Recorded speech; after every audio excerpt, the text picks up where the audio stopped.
गोंधळात उत्तरं मिळत नाहीत. ही कथा आहे एका सामान्य मुलाची, ज्याच्या मनात हजारो प्रश्न होते. आदित्य एक सामान्य मुलगा, मोठी स्वप्ने, मोठ्या अपेक्षा आणि मनात हजारो प्रश्न. मी काय करू? मी योग्य मार्गावर आहे का? लोक काय म्हणतील? आजूबाजूला लोकांची गर्दी. प्रत्येकजण काहीतरी सांगतोय, प्रत्येकाकडे काहीतरी सल्ला आहे. पण आदित्यच्या मनात मात्र गोंधळ वाढतच जातो. एका संध्याकाळी तो थकून एका टेकडीवर बसतो.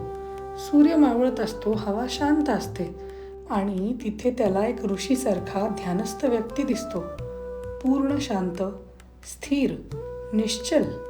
आदित्य विचारतो, तुम्हाला कसं कळतं योग्य काय आहे? ऋषी हसतात आणि म्हणतात, गोंधळात उत्तर मिळत नाही, शांततेत दिशा सापडते.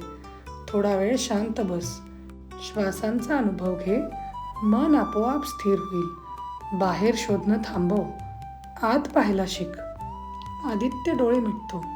पहिल्यांदाच तो फक्त श्वास ऐकतो. श्वास आत, श्वास बाहेर. हळूहळू विचारांची गर्दी कमी होते, मन शांत होते आणि त्या शांततेत मनाचा आवाज ऐकू येतो. स्पष्ट, निर्भय, आत्मविश्वासाने भरलेला. आपण नेहमी उत्तर बाहेर शोधतो, लोकांमध्ये, परिस्थितीमध्ये, यशामध्ये. पण खरी दिशा सापडते ती आतमध्ये. जेव्हा तुम्ही स्वतःकडे पाहायला शिकता, तेव्हा मन स्थिर होते आणि आत्म्याचा आवाज स्पष्ट ऐकू येतो. त्या दिवशी आदित्यला समजलं, प्रत्येक क्षण आपल्याला काहीतरी शिकवतो. जीवनातील प्रत्येक अनुभव आपल्याला घडवतो. फक्त सजग राहायचं असतं, कारण गोंधळात उत्तर मिळत नाही, शांततेत दिशा सापडते. आजकालच्या धकाधकीच्या लाईफमध्ये हेच आपल्याकडून मिस होतंय.